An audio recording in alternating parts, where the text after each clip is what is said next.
მამა ყოველთვის ესწრებოდა თამაშებს თქვენ როცა თამაშობდით.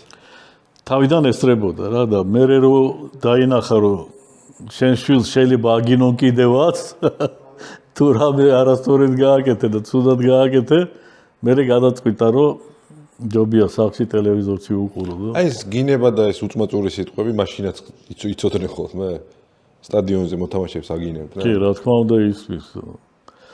ზოგჯერ ისეთი რაღაცებია რომ მილიონჯერ ყოფილა რომ თამაში არ მიდის და სტადიონზე სიჩუმეა.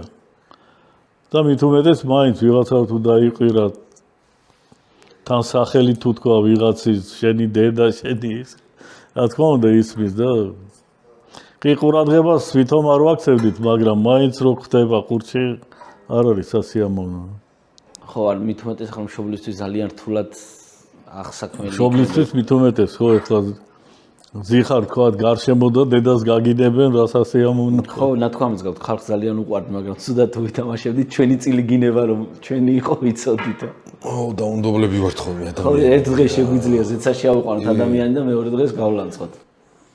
ერთი ეხლა გვარდა სახელს არ ვიტყვი ძალიან ცნობილი გულშემატკივარი იყო რომელიც უბრალოდ თავის თავს ვერ იკავებდა რა არ უნდოდა მაგრამ გაგინებდა რა და მაგრად მაგაცობდა დათო ყიფიანთან და რახან მე და დათო ახლოს ვიყავით ძალიან ჩემთანაც ძალიან ახლოს იყო და თან მოდიოდა ჩვენთან ბაზაზე თუ ხო გაგინებდა და მეორე დღეს მოდიოდა ბაზაზე და ერთხელ შევეხვეწეთ რა ეხლა სახელს კიდევ ერთხელ ვამბობ არ ვიტყვით რომ კაი რა ნუ გვაგინებ რა გესმის ყველაფერი და შენგან არ გვსიამოვნებს დაიფიცა აი დედა მამა ყველაფერი და არა ვთქო ყმას არ ამოიღებ მეორე დღეს თამაშია აი ზუსტად ეგ სიტუაცია რომ თამაში არ მიდის რა სიჩუმეა და მესმის ვოვა შენი დედა და ხმაზე ხო ვიცანით ეს ну უბრალოდ ეხლა გულშემატკივარია და სტადიონი ისეთი რამეა იმითია კარგი სტადიონი და